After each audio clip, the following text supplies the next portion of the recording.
केरवा के पतावा पे साला से 1 घंटा आटा सनवा होता रहा बिना आटा सनवाले पूरी ना किए बड़ा दशा बा।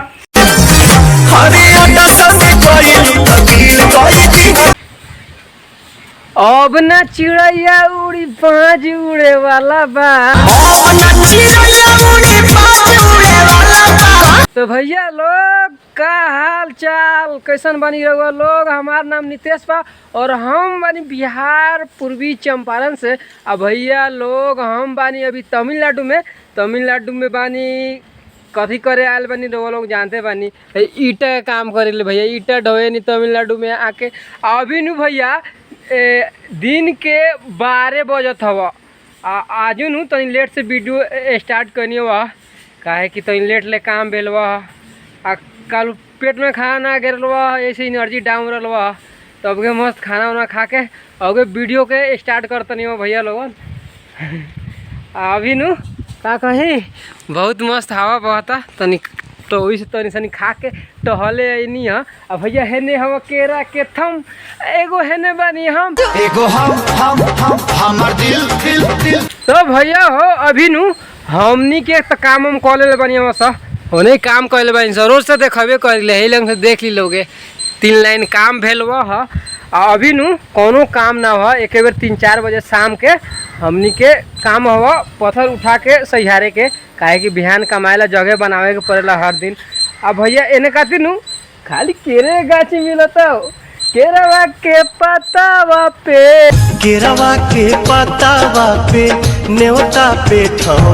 नेवता करी ना सुईका। तो भैया हो का कहीं छठ के दिन आवे वाला हो इस छठ के गीत याद आ गेल ये छठ में नु जे घरे ना जा पावेला ओकरे दिल पर का गुजरेला उहे बता पाई भैया। तो ठीक बा भैया अभी नु वीडियो में मिलल जे बाद में तो तनी सूते ठीक बा। आगे वीडियो में का कुछ खास हुई हमरो पता ना रहेला तो तनी मेहनत कर लेबा इंसान चलते तनी सनी आराम करे ओकरा बाद फिर नु भेटाइल जाई का ठीक बा नु। परदेश में कुछ अच्छा न लगे कुछ भी तो यहाँ। तो भैया हो अभी नु टाइम हो शाम के 5:20। अब भैया आजू हवा हमर चैलेंज के 9वां दिन।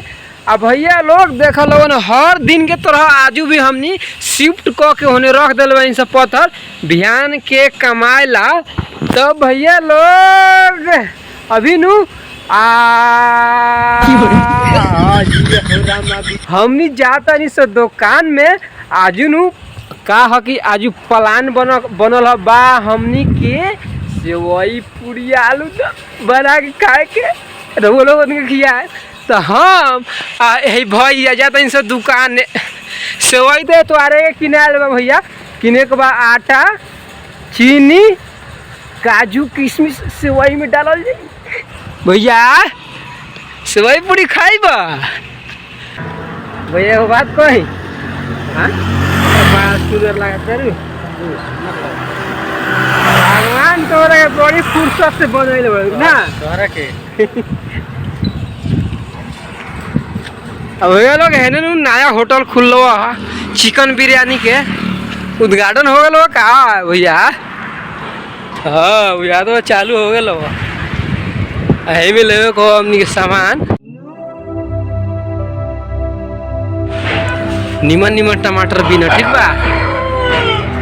तो भैया हो हमनी नु लेनी हुआ 1 किलो आटा आधा किलो चीनी किशमिश काजू टमाटर आ कुंदरी भुजियाला आ सेवई बनावेला दूध।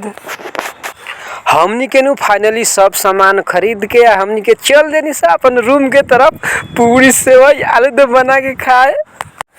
भैया हो रूम पर अला के बाद नु कहत रह हमरे रूम में का आदमी ऐसा आटा सान ना तो पूरी ना खिएबो उहे आटा सान तनी साला से 1 घंटा आटा सनवा होता रहा बिना आटा सनवाले पूरी ना किए बड़ा दशा बा।